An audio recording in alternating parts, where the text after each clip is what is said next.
시청자 여러분 안녕하십니까. 고영신의 시사논평 전해드리겠습니다. 개혁신당 이준석 의원이 이재명 대통령 아들을 건드렸다가 된통 당할 것 같습니다. 검찰이 무혐의 처리를 해서 다 끝난 사건으로 여겼던 이 의원의 이른바 성접대 의혹과 관련해서 경찰이 다시 수사에 나섰습니다. 수사 결과에 따라서는 자칫 금배지가 날아가고 정치 생명이 끊어지는 치명상을 입을 가능성도 없지 않습니다. 정치권에서는 이 의원이 지난 대선 TV 토론에서 이 대통령 아들 동호 씨와 관련된 젓가락 발언으로 미운 털이 박힌 때문이 아니냐는 관측도 나오고 있습니다. 서울경찰청 공공범죄수사대는 26일 경기 의왕시 서울구치소를 방문해서 이 의원에게 성접대를 제공했다고 주장한 김성진 아이카이스트 대표를 조사했습니다. 김 대표는 이 의원이 TV 토론 때 성상납을 받은 사실이 없다. 김 씨가 거짓말을 했다. 공작일 가능성이 크다고 발언을 했는데요.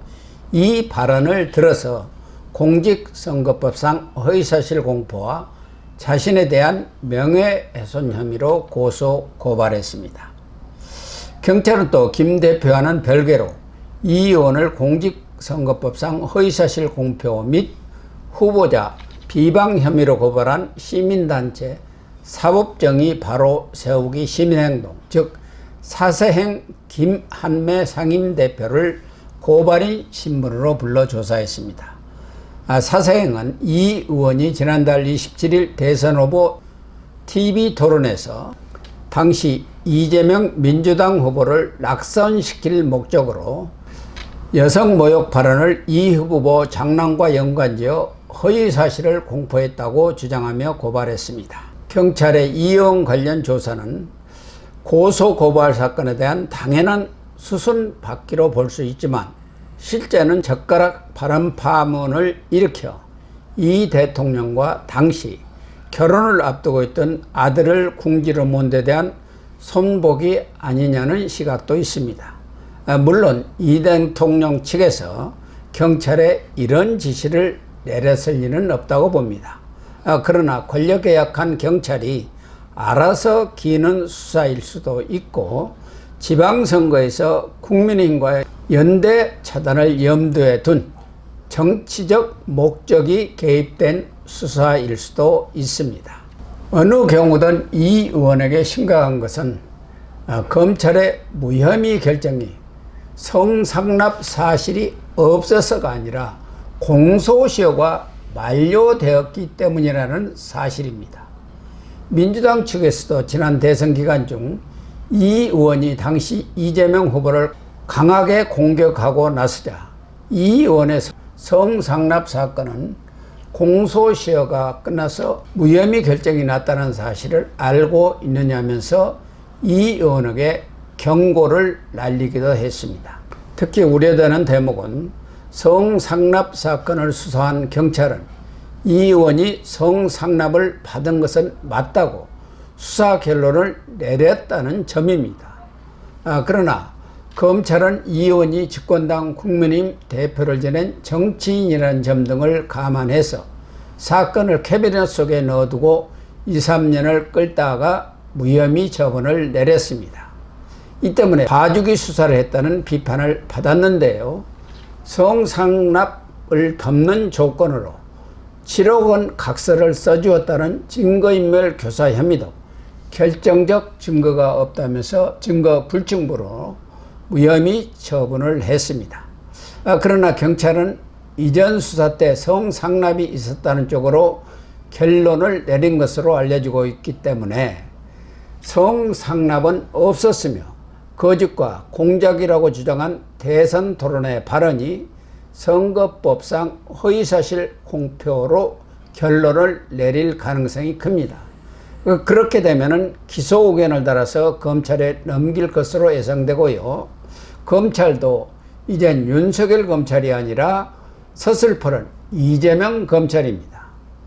검찰이든 경찰이든 살아있는 권력에 대해서는 눈치를 보면서 수사의 강도나 시기를 조절하기도 하지만 죽은 권력에 대해서는 부자비할 정도로 가혹한 수사를 벌이는 속성을 지니고 있는 것은 천하가 다 아는 사실입니다. 김성진 대표는 2013년 이 의원을 성접대한 당사자입니다. 현재는 이 사건과 별개로 2018년 회사 매출 규모를 부풀리는 등의 수법으로 투자자를 속여서 수백억 원대의 돈을 가로챈 혐의로 대법원에서 징역 9년을 확정받아 서울구치소에 복역 중입니다. 김 대표는 당시 박근혜 퀴즈로 한나라당 비대위원이었던 이 의원에게 박 대통령이 창조경제회사인 자신의 회사를 방문해 주도록 청탁을 하면서 대전 유성모 호텔에서 성접대를 했다고 주장했습니다. 검찰과 경찰은 당시 김 대표뿐 아니라 신부름을 한 장모이사, 룸살롱 밴드, 접대부 아가씨 등을 샅샅이 조사해서 완전히 전모를 파악해 놨습니다. 따라서 이번 고소고발 사건으로 성상납 사건을 재수사하면 이 의원으로서는 궁지에 몰릴 수밖에 없습니다. 경찰이 수사를 한 뒤 기소 의견으로 검찰로 사건을 송치하면 검찰이 기소를 하지 않을 수 없을 것입니다. 만약 재판에서 공직선거법상 허위사실 공포 혐의로 100만 원 이상을 선고받으면 이 의원은 금배지가 날아가고 앞으로 5년 동안 비선거권이 박탈되어 정치 활동을 할 수 없습니다. 이 대통령은 선거법상 허위사실 공표 혐의로 징역 1년에 집행유예 2년을 선고받고 대법원에서도 유죄 취지로 파기환송 선고를 받았으나 법원을 압박해 재판을 중지시켰습니다. 또한 자신의 유죄와 관련된 선거법상 행위 부분을 삭제하는 선거법 개정안을 만들어서 법사위까지 통과시켰으나 여론의 눈치를 보느라 본회의 처리는 미루고 있습니다.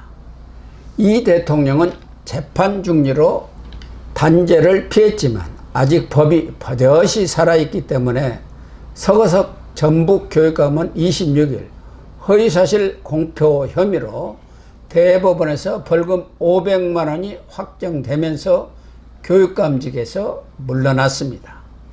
이 의원은 지금 젓가락 발언으로 국회의원 제명을 요청하는 국회 청원에 60여만 명이 서명할 정도로 엄청난 여론의 압박을 받고 있습니다. 검찰과 경찰이 어느 정도 강도로 이 의원 성상납 관련 사건을 수사할지 여부는 좀 더 지켜봐야겠지만 의원 3명의 미니 정당이 보호막 역할을 하기에는 역부족인 상태입니다. 이 의원 입장에서는 단단히 족쇄가 채워진 셈인데요. 여권이 죽이기로 작정해서 한 방에 훅 날아갈지 아니면 화성시 을에서 기사 회상했던 것처럼 시련을 잘 이기고 보수를 구원할 유력 대권주자로 다시 우뚝 설지 관심을 갖고 지켜보도록 하시죠. 방송 마치겠습니다. 시청해 주셔서 감사합니다.